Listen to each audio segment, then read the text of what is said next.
নমস্কার সবাইকে, competitive world Bankura channel আপনাদের সবাইকে স্বাগত। আজকে আমরা চলে এসেছি ক্লাস নম্বর 15 নিয়ে। চলো তাহলে দেখা যাক যে কি প্রশ্ন আজকে আছে।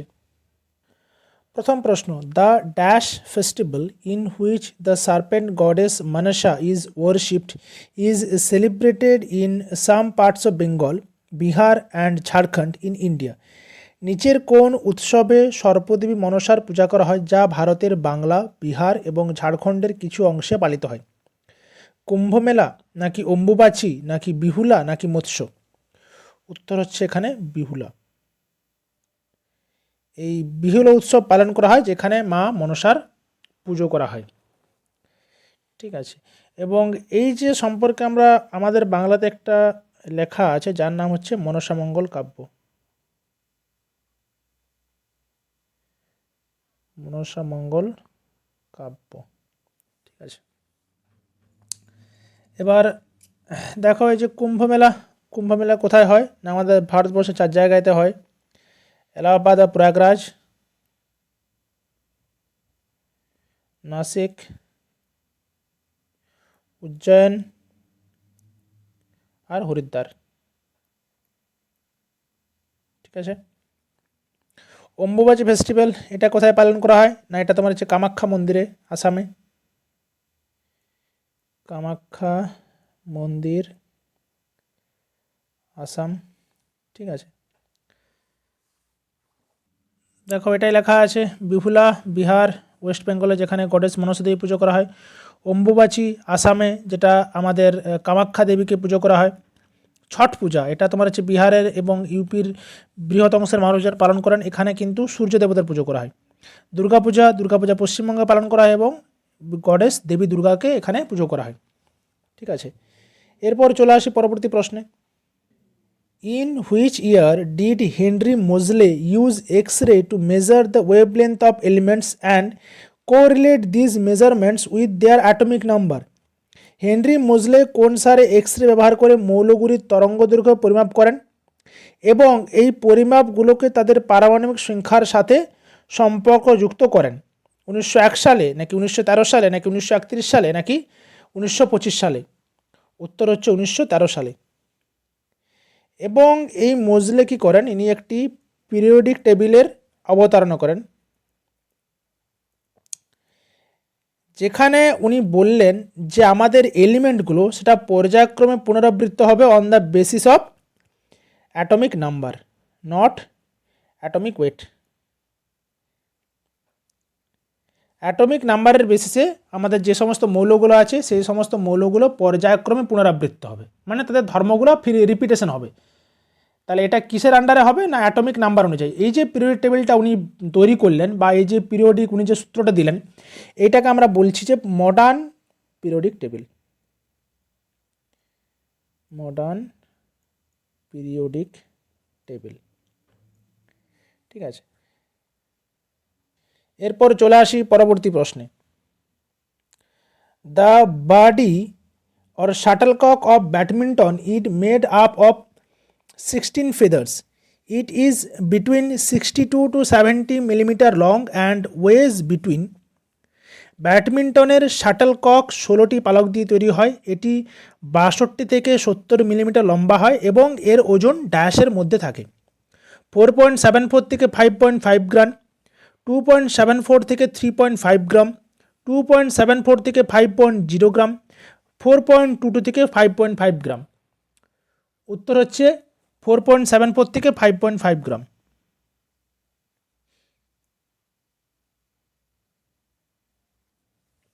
এটা হচ্ছে ওর উত্তর। ঠিক আছে, তাহলে ব্যাডমিন্টনের শাটলককের ওজন কত থাকে না? 4.74 থেকে 5.5 গ্রাম। এবার চলে আসি পরবর্তী প্রশ্নে।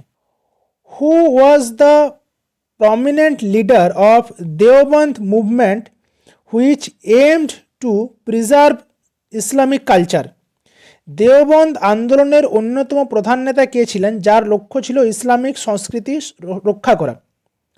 মৌলানা আবুল কালাম আজাদ, মোহাম্মদ কাসিম নানতভি, সৈয়দ আহমেদ খান, নাকি শাহ ওয়ালিল্লাহ?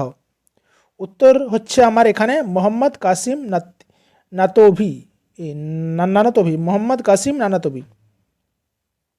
এবার এই যে দেওবন্দি মুভমেন্ট যেটা আছে সেটা কত সালে মোটামুটি প্রিডমিনেন্ট ছিল না 1866 সাল থেকে এটা শুরু হয়। স্যার সৈয়দ আহমেদ খান ইনি কিসের সঙ্গে যুক্ত ছিলেন? ইনি ছিলেন আলিগড় আন্দোলনের সঙ্গে, আলিগড় মুভমেন্ট। দেখো এখানে কিছু তথ্য দেওয়া আছে যে দেওবন্দ মুভমেন্ট এবং আলিগড় আন্দোলনের সম্পর্কে বেশ কিছু তথ্য দেওয়া আছে। এইখানে দেওবন্দ মুভমেন্ট এটা তোমার হচ্ছে রিভাইভালিস্টিক, মানে হচ্ছে তোমার যে পুনর্জাগরণ, যে আগে যে মুসলিম সমাজটা ছিল বা সমাজ সংস্কৃতি ছিল সেটাকে আরও পুনরুজ্জীবিত করা। আর আলিগড় আন্দোলন কী ছিল? আলিগড় আন্দোলন ছিল সংস্কারবাদী বা রিফর্মিস্ট। এখানে যে শিক্ষার মাধ্যম ছিল সেটা ছিল ট্রেডিশনাল ইসলামিক শিক্ষা, আর এখানে হচ্ছে মডার্ন এবং ওয়েস্টার্ন শিক্ষা, মানে বিশেষত বলতে গেলে ইংরেজি শিক্ষা। আর এখানে তোমার গুরুত্বপূর্ণ লিডার ছিলেন মোহাম্মদ কাসিম নান্তভি, রাশিদ আহমেদ গাঙ্গোহি এবং হচ্ছে তোমার মৌলানা হোসেন আহমেদ, মৌলানা হোসেন আহমেদ। আর আলিগড় আন্দোলনের প্রধান প্রবক্তা ছিলেন স্যার সৈয়দ আহমেদ খান, এবং এই স্যার সৈয়দ আহমেদ খানকে বলা হয় দ্বিজাতি তত্ত্বের জনক। দ্বিজাতি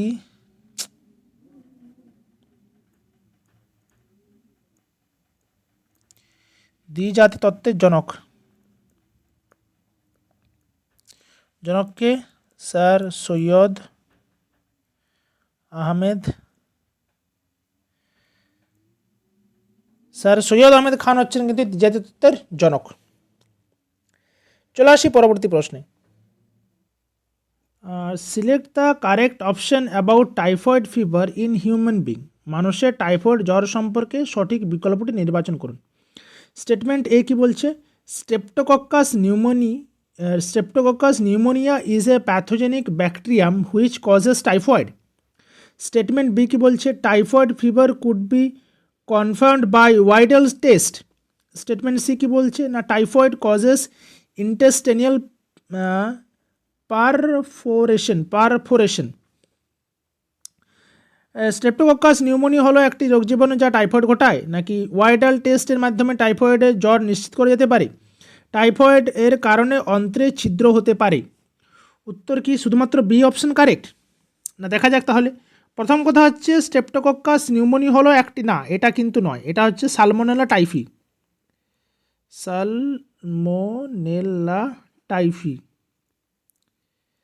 সালমোনেলা টাইফি নামক এক ধরনের ব্যাকটেরিয়া যেটা কিন্তু আমাদের টাইফয়েড রোগ ঘটায়। তাহলে প্রথম অপশানটা কাট। ওয়াইডাল টেস্টের সাহায্যে টাইফয়েড জ্বর নিশ্চিত করা যায়, একদম সঠিক। টাইফয়েডের কারণে অন্ত্রে ছিদ্র হতে পারে, একদম সঠিক। তাহলে উত্তর কি? উত্তর হচ্ছে আমাদের statement B and C are correct. ঠিক আছে, তাহলে চলো আমরা টাইফয়েড জ্বর সম্পর্কে কিছু তথ্য জেনে নিই। প্রথম কথা হচ্ছে যে এটা কোন জীবাণুর দ্বারা তৈরি হয়, মানে কোন জীবাণুতে মানুষ আক্রান্ত হলে এটা হয়, সেটা হচ্ছে সালমোনেলা টাইফি, যেটা এক ধরনের কিন্তু ব্যাকটেরিয়া। মোড অফ স্প্রেড মানে সংক্রমণ কীভাবে ছড়ায়? না কন্টামিনেটেড ফুড এবং ওয়াটার, দূষিত খাবার এবং জল থেকে কিন্তু এই টাইফয়েড রোগটা ছড়ায়। কনফার্মেটরি টেস্ট কী আছে, যেটার দ্বারা কোন পরীক্ষা করলে আমি ওটা টেস্টটা সম্পর্কে মানে আমরা বুঝতে পারবো যে টাইফয়েড জ্বর হয়েছে কিনা, সেটা হচ্ছে ওয়াইডাল টেস্ট। এবং অ্যাফেক্টেড অর্গান হচ্ছে স্মল ইন্টেস্টাইন বা ক্ষুদ্রান্ত। ঠিক আছে, আমাদের টাইফয়েড জ্বর সম্পর্কে আমরা অনেক কটা তথ্য জানলাম। এবার চলে আসি পরবর্তী প্রশ্নে। C.V. Chandrasekhar, recipient of Padma Bhushan, is a performer of which of the following classical dance forms in India? Padma Bhushan প্রাপক C.V. চন্দ্রশেখর নিচের কোন ভারতীয় শাস্ত্রীয় নৃত্যশৈলীর একজন শিল্পী? কথাকলি, নাকি কত্থক, নাকি ভারতনাট্যম, নাকি মোহিনীঅট্টম? উত্তর হচ্ছে আমার Bharatanatyam. What type of water body is formed when a river splits into several smaller channels as it approaches the sea? একটি নদী সমুদ্রের কাছে পৌঁছানোর সময় যখন কয়েকটি ছোট ছোট শাখায় বিভক্ত হয়ে যায় তখন কোন ধরনের জলভাগ গঠিত হয়? অক্সবো লেক, নাকি এস্চুয়ারি, নাকি লাগুন, নাকি ডেল্টা? উত্তর হচ্ছে আমার ডেল্টা। যখন একটা নদী, তোমার ধরো এটা একটা নদী আসছে, এবার নদী যখন, এটা যদি সমুদ্র হয়, মোহনা যখন আসবে, নদীর মধ্যে থাকা যে সমস্ত বালি পলি এই কী করবে, তার মোহনাতে জড়ো করবে। এবার এইখানে কি হচ্ছে যে নদীটা, প্রথম কথা হচ্ছে দুটো মেন স্ট্রিম বা আরও ছোটো ছোটো ছোটো ছোটো ছোটো মেন স্ট্রিমে কিন্তু বিভক্ত হয়ে যায়। এটাই হচ্ছে আমাদের বদ্বীপের মধ্যে এই ধরনের ছোটো ছোটো প্রচুর নদী আমরা দেখতে পাই, যেটা কিন্তু ওই নদীরই শাখা নদী। এগুলোকে আমরা কি বলছি? এগুলোকে বলছি শাখা নদী, শাখা নদী। ঠিক আছে, তাহলে উত্তর কি? বদ্বীপ। আমাদের অশ্বক্ষুরাকৃতি হ্রদ কখন তৈরি হয়? না, যখন একটা নদী অক্স বো লেক বা অশ্বক্ষুরা, যখন একটা নদী ধরো এইভাবে মেন্ডা তৈরি করছে, একটা নদী প্রথমে এরকম ছিল, তারপরে সেখানে সেকেন্ড স্টেপে কী হলো, নদীটা, এক সেকেন্ড, সেকেন্ড স্টেপে কী হলো, নদীটা একটু বাঁক নিতে শুরু করলো, এইভাবে বাঁকতে শুরু করলো। আবার এর পরের স্টেপে নদীটা আরও বাঁকতে শুরু করলো, দিয়ে আস্তে আস্তে কী হলো, যে বাঁকটা, সেই বাঁকটা বাদ দিয়ে নদী কী করলো, যে নিজের যেটা আগের যে অবস্থানটা, সে আগের অবস্থানেই ফিরতে শুরু করলো। তখন যে অংশটা বেঁচে গেল নদীর, না, সেটাই হচ্ছে আমাদের অক্সবো লেক। দেখে দিচ্ছি ভালো করে।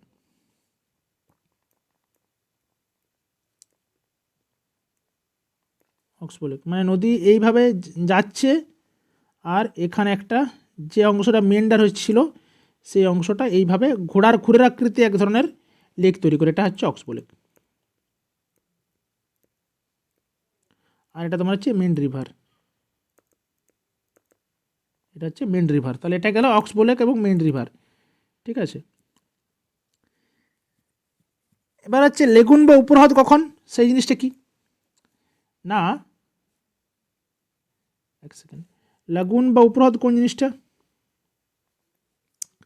ধরো এরকম একটা ল্যান্ডমাস আছে, ল্যান্ডমাসের ভেতর দিকে এইখানে সমুদ্র, ল্যান্ডমাসের এখানে সমুদ্র আছে, আর এইখানে এরকম একটা জায়গায় ফাঁকা জায়গা আছে, এইটাকে বলা হচ্ছে লাগুন বা উপহ্রদ। এবং এখানে তোমার সমস্ত কিছু লবণাক্ত জল, নদীর সমুদ্রের জলটা, মানে সমুদ্রের জলটার বেশ কিছু অংশ তিন দিক দ্বারা যদি স্থলভাগ দ্বারা ঘেরা থাকে, তখন সেটাকে আমরা বলছি লাগুন।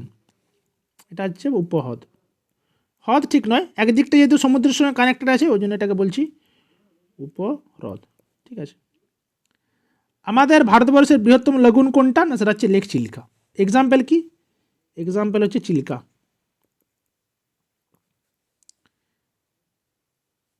ঠিক আছে, আর এস্টুয়ারি কখন গঠিত হয়? না, যখন নদীমুখের কাছে, মানে একটা যখন নদী প্রবাহিত হচ্ছে, সেই নদী হচ্ছে যদি আমাদের ওখানে বদ্বীপ সৃষ্টি না করে, তখন তাকে বলবো এস্টুয়ারি ডাইরেক্ট।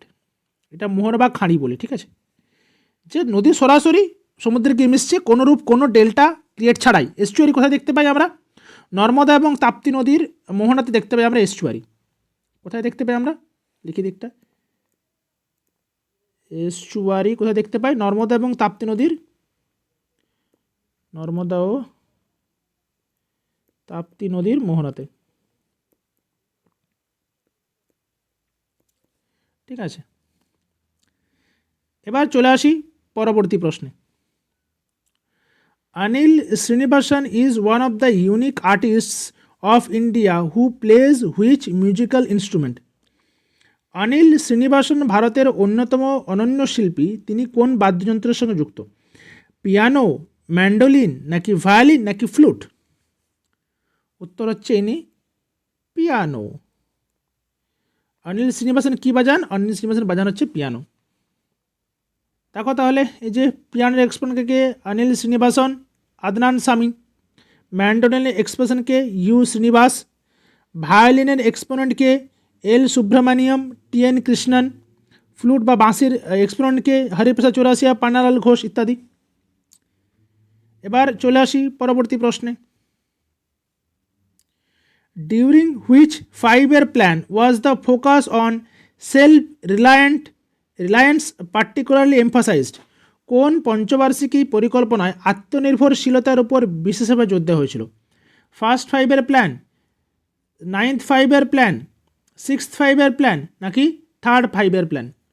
উত্তর হচ্ছে তৃতীয় পঞ্চবার্ষিকী পরিকল্পনা বা থার্ড 5-year প্ল্যান। এখানে কিসের উপর জোর দেওয়া হয়েছিল? না, আত্মনির্ভর সেলফ রিলায়েন্সের উপর জোর দেওয়া হয়েছিল।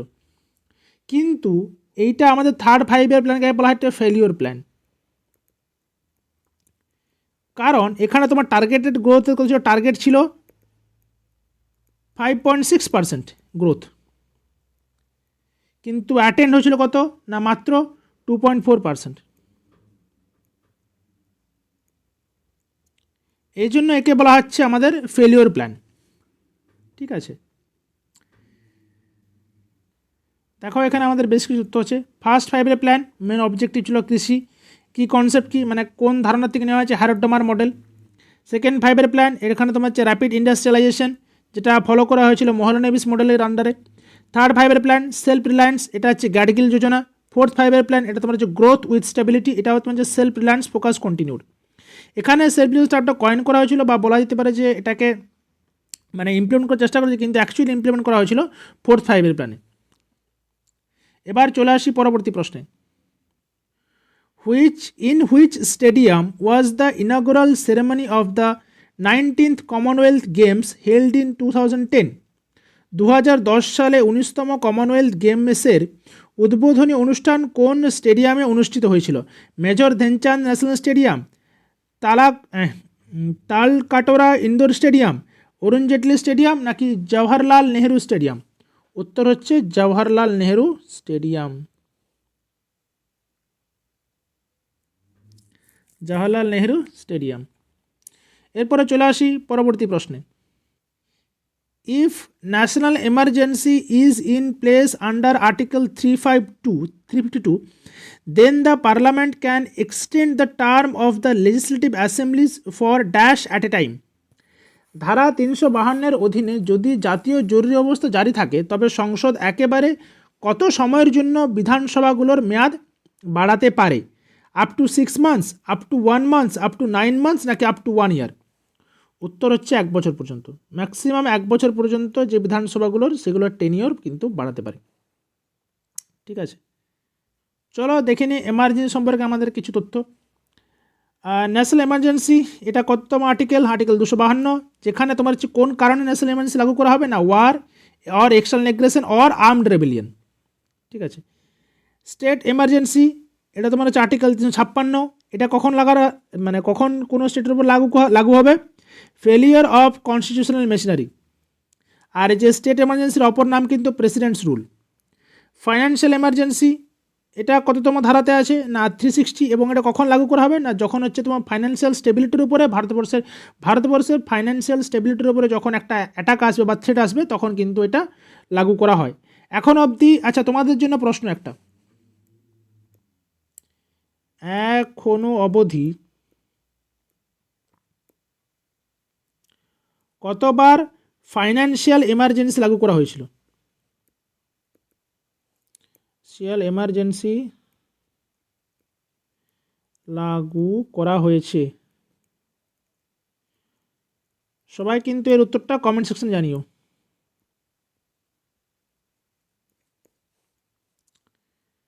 ঠিক আছে, এরপরে চলে আসি পরবর্তী প্রশ্নে। What was the primary effect of the green revolution on India's agriculture? ভারতের কৃষিতে সবুজ বিপ্লবের প্রাথমিক প্রভাব কী ছিল? Reduction in employment in the industrial sector, শিল্প খাতে কর্মসংস্থান হ্রাস, increase reliance on food import, খাদ্যে আমদানির উপর নির্ভরশীলতা বৃদ্ধি, decline in food grain production, খাদ্যশস্য উৎপাদনতা হ্রাস, self sufficiency in food grains, খাদ্যশস্যে আত্মনির্ভরশীলতা। উত্তর কী? উত্তর অবশ্যই খাদ্যশস্যে আত্মনির্ভরশীলতা। না হলে যদি আমরা নিজেরা খাদ্যশস্যে আত্মনির্ভরশীল না হই, অন্য দেশ থেকে আমাদের আমদানি করতে হয়, তখন কি করবে? যে দেশ আমাদেরকে পাঠাচ্ছে খাবার, সেই দেশ যখনই মানে তার যা ইচ্ছে সে তো আমাদের উপরে চাপাতেই পারে যে আমার এটা ইচ্ছে, তুমি এটা করো, না হলে আমি খাদ্যশস্য পাঠাবো না। তাহলে যদি একটা দেশ সে যদি বিশেষ করে খাদ্যশস্যের উপরে সেলফ সাস্টেন না হয়, তখন সেই দেশটা কিন্তু আগাতে পারবে না বেশি দূর। তার জন্য কী করা হয়েছিল, আমাদের দেশে নিয়ে আসা হয়েছিল গ্রিন রেভলিউশন, এবং যেখানে বিশেষ করে আমাদের কিসের উপর জোর দেওয়া হয়েছিল না self sufficiency in food grain. চলো দেখে নিই আমাদের গ্রিন রেভলিউশন সম্পর্কে ছোটো ছোটো কিছু তথ্য। আমাদের ভারতবর্ষের গ্রিন রেভলিউশনের প্রবক্তাকে যে এম এস স্বামীনাথন আর নরমান বরলগ হচ্ছে পুরো ওয়ার্ল্ডে। প্রধান ফসল কি? হুইট এবং রাইস। আমাদের ভারতের কোন কোন অঞ্চলে এটা বিশেষভাবে ইমপ্লিমেন্ট করা হয়েছে না পাঞ্জাব, হরিয়ানা এবং ওয়েস্টার্ন উত্তরপ্রদেশে। রেজাল্ট কী কী? Self sufficiency and increase income for farmers, একদম। এবং না কত সাল নাগাদ চালু করা হয়েছিল? না 1966-67, ঠিক আছে। ডিউরিং, এটা অ্যানুয়াল প্ল্যান হবে। যদি অ্যানুয়াল প্ল্যান অপশান না থাকে তাহলে তখন দিতে হবে থার্ড 5-year প্ল্যান। যদি অ্যানুয়াল প্ল্যান অপশান না থাকে তাহলে তখন দিতে হবে থার্ড 5-year প্ল্যান, ঠিক আছে। এবার চলে আসি পরবর্তী প্রশ্নে। Nritya Choodamani award is given every year by which cultural institutions to an artist of Indian classical dance style. ভারতীয় শাস্ত্রীয় নৃত্যশৈলীর একজন শিল্পীকে প্রতি বছর কোন সাংস্কৃতিক প্রতিষ্ঠান নৃত্য চূড়ামণি পুরস্কার প্রদান করে? শ্রীকৃষ্ণ গণসভা, কলাক্ষেত্র ফাউন্ডেশন, কলা উৎসব নাকি রেবতী নাট্যালয়? উত্তর হচ্ছে শ্রীকৃষ্ণ গণসভা।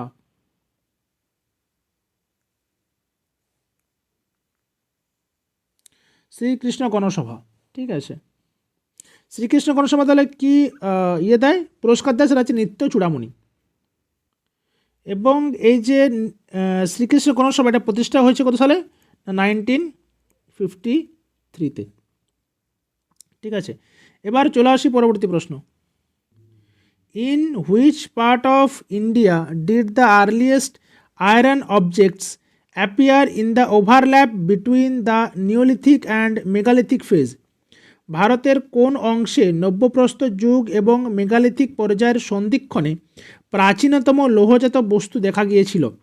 সাউথ ইন্ডিয়াতে, সাউথ ওয়েস্ট ইন্ডিয়াতে, নর্থ ইস্ট ইন্ডিয়াতে নাকি নর্থ ইন্ডিয়াতে? দক্ষিণ ভারতে, দক্ষিণ পশ্চিম ভারতে নাকি উত্তর পূর্ব ভারতে নাকি উত্তর ভারতে? উত্তর হচ্ছে আমাদের সাউথ ইন্ডিয়াতে। সাউথ ইন্ডিয়াতে কী হচ্ছে, নব্যপ্রস্তর যুগ এবং মেগালিথিক যুগের পর্যায়ের মাঝামাঝি একটা সময় কী পাওয়া গেছিলো? লৌহজাত বস্তু দেখা গেছিলো, লোহা পাওয়া গেছিলো, ঠিক আছে। এবার চলে আসি পরবর্তী প্রশ্নে। Name the Indian music composer of songs for the film Slumdog millionaire. Slumdog millionaire চলচ্চিত্রের গানের সুরকার কে ছিলেন? সন্তোষ নারায়ণন, প্রীতম চক্রবর্তী, অমিত ত্রিবেদী নাকি এ আর রহমান? উত্তর হচ্ছে এ আর রহমান। এবং এই স্লামডগ মিলিয়নিয়ারের গানের জন্য উনি 2টো অস্কার লাভ করেন। কত সালে? না গট 2 অস্কার্স ইন 2009, ঠিক আছে। এবং বিশেষ কোন গানের জন্য? স্লামডগ মিলিয়নিয়ারের জয় হো গানের জন্য। জয় হো গানের জন্য কিন্তু উনি এই পুরস্কারটা লাভ করেন। চলে আসি পরবর্তী প্রশ্নে। As per census 2011, what was the child sex ratio of India? 2011 সালের জনগণনা অনুযায়ী ভারতে শিশুলিঙ্গ অনুপাত কত ছিল? 945, 940, 927 নাকি 919? উত্তর হচ্ছে আমার 919। তাহলে এই ভারতে 2011 সালের জনগণনা অনুযায়ী হাইয়েস্ট যেটা চাইল্ড সেক্স রেশিও সেটা কোন জায়গায়? হাইয়েস্ট চাইল্ড সেক্স রেশিও কোন জায়গায়? না সেটা হচ্ছে অরুণাচল প্রদেশ।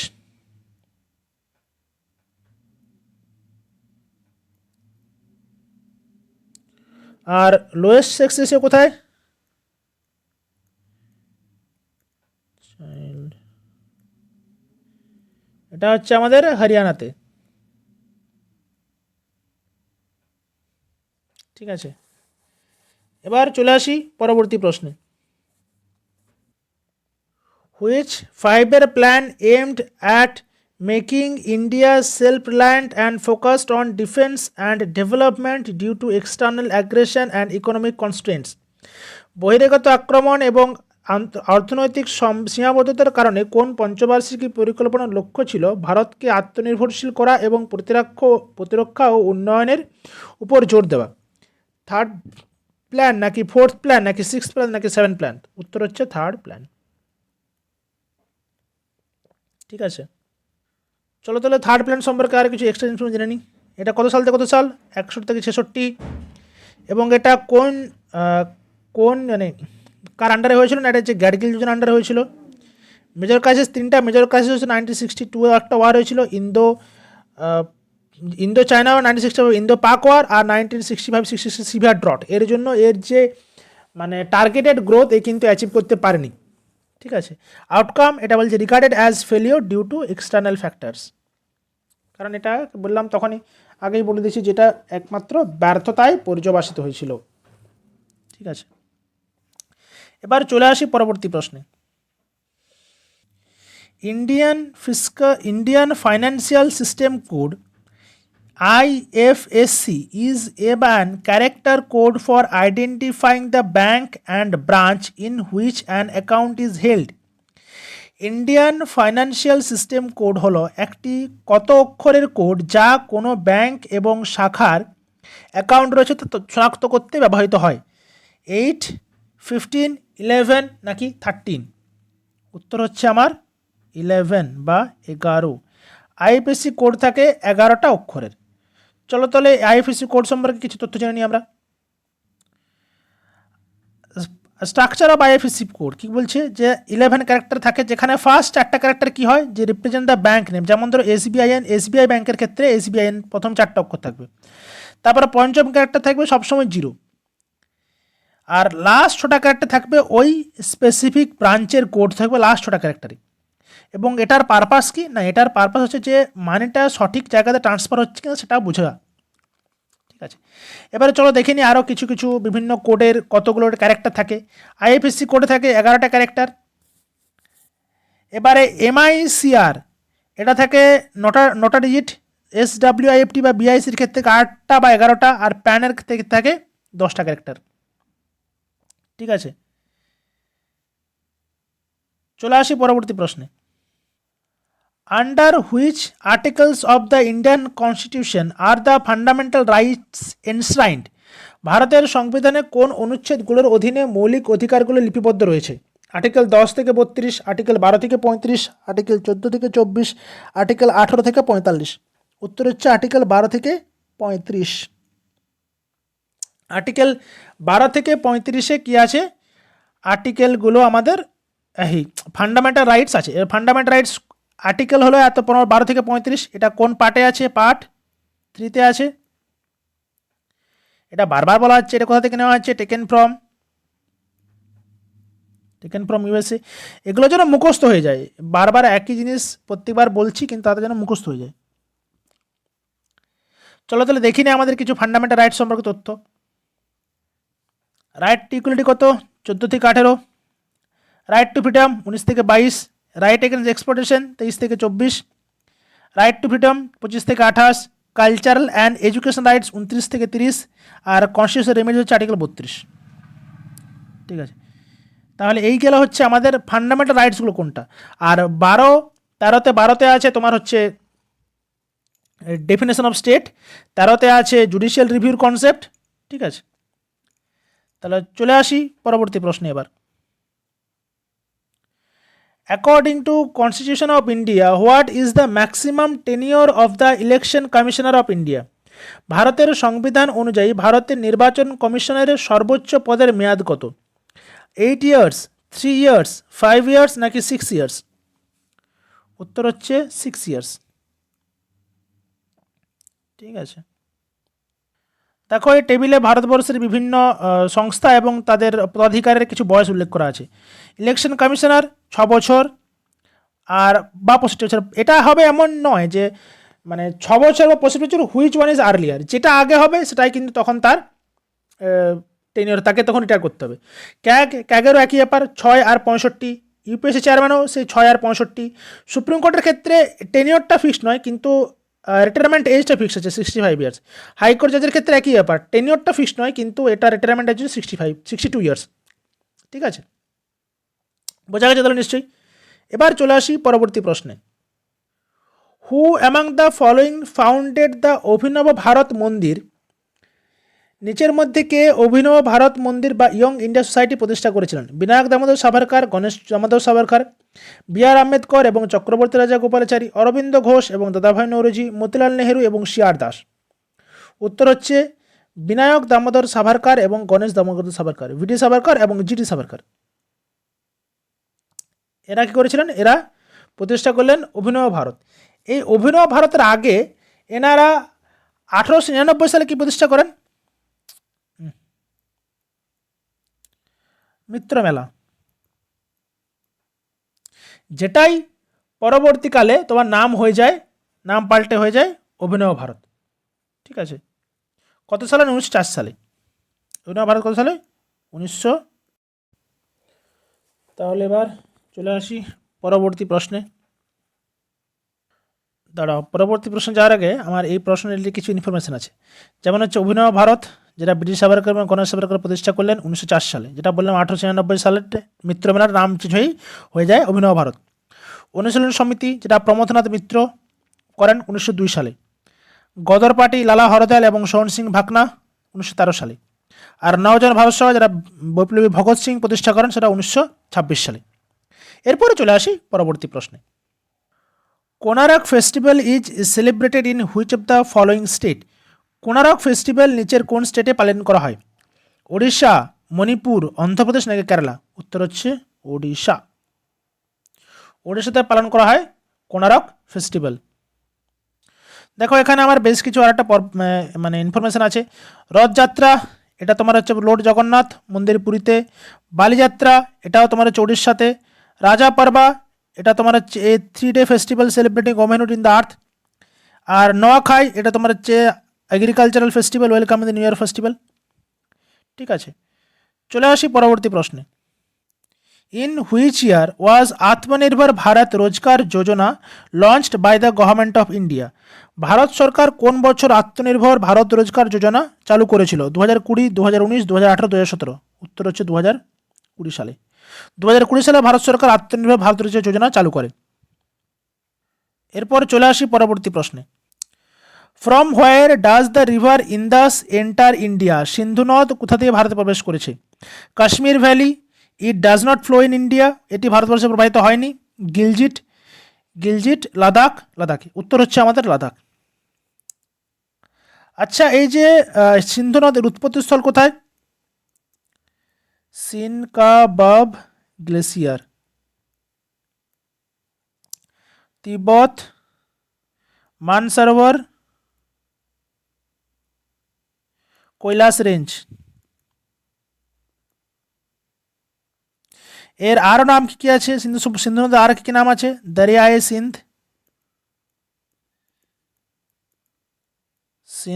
আর আবাসিন। ঠিক আছে, এরপরে চলে আসি পরবর্তী প্রশ্নে। What is the concept of ecological নিচ? বাস্তু সংস্থানিক ইকোলজিক্যাল নিচ বলতে কি বোঝায়? কি বাজে Bangla translation. Ecological niche refers to a species specific role in an ecosystem. Ecological niche বলতে বাস্তুতন্ত্রের একটি প্রজাতি নির্দিষ্ট ভূমিকাকে বোঝায়। Ecological niche is solely determined by an organism's habitat. Ecological niche শুধুমাত্র একটি জীবের আবাসস্থল দ্বারা নির্ধারিত হয়। Ecological niche refers to the genetic diversity within a species. Ecological niche একটি প্রজাতির মধ্যবর্তী জেনেটিক বৈচিত্র্যকে বোঝায়। Ecological niche refers to the physical space A species অকুপাইজ। Ecological নিচ বলতে একটি প্রজাতি যে ভৌতস্থান দখল করে থাকে, বুঝেন না? উত্তর হচ্ছে only one. Ecological niche refers to a specific role in ecosystem. মানে ধরো একটা উদাহরণ দিয়ে বোঝায়। ধরো বাঘ কি হয়, কোথায় আছে? আমাদের সুন্দরবনে বাঘ আছে। তাহলে বাঘ যে জায়গাটা থাকছে সুন্দরবন, সেটা হচ্ছে বাঘের ন্যাচারাল হ্যাবিটেট। এবার বাঘ বাস্তবে যে কাজ করছে, মানে বাঘ হচ্ছে হরিণকে শিকার করছে, এর ফলে কি হচ্ছে, যেহেতু বাঘ হরিণকে শিকার করছে, তার জন্য কি হরিণের যেটা মানে পপুলেশন, সেই পপুলেশনটা কি থাকছে? চেকে থাকছে। হরিণের পপুলেশন খুব বেশি বাড়ছে না। তাহলে এটাই হচ্ছে তোমার আমাদের ইকোলজিক্যাল নিচ বলতে ওটাই বোঝায় যে বাঘ এখানে এই যে প্রাণীটা আছে, বাঘ কী করছে, তার যে কাজ প্রকৃতিতে, সেই কাজটাও কিন্তু সুষ্ঠুভাবে পালন করছে। ওর কাজ কি? ওর কাজ হচ্ছে যে প্রচুর পরিমাণে তৃণভোজী প্রাণী যাতে না পৃথিবীতে ওই জায়গায় থেকে যায়, তাহলে ওটা হচ্ছে বাঘের কাজ। তাহলে ওটাই হচ্ছে বাঘের ইকোলজিক্যাল নিচ। বোঝা গেছে ব্যাপারটা? তাহলে এটা ছিল আজকের 25টা প্রশ্ন। সবাইকে ধন্যবাদ আমার সাথে থাকার জন্য। সবাইকে ধন্যবাদ। যদি তোমাদের এই ভিডিওটা ভালো লেগে থাকে সবার সাথে শেয়ার করো, আর আমার চ্যানেলটাকে সাবস্ক্রাইব করতে অবশ্যই ভুলো না। চলো তাহলে সবাই ভালো থেকো, সুস্থ থাকো। Tata, bye bye, সায়োনারা।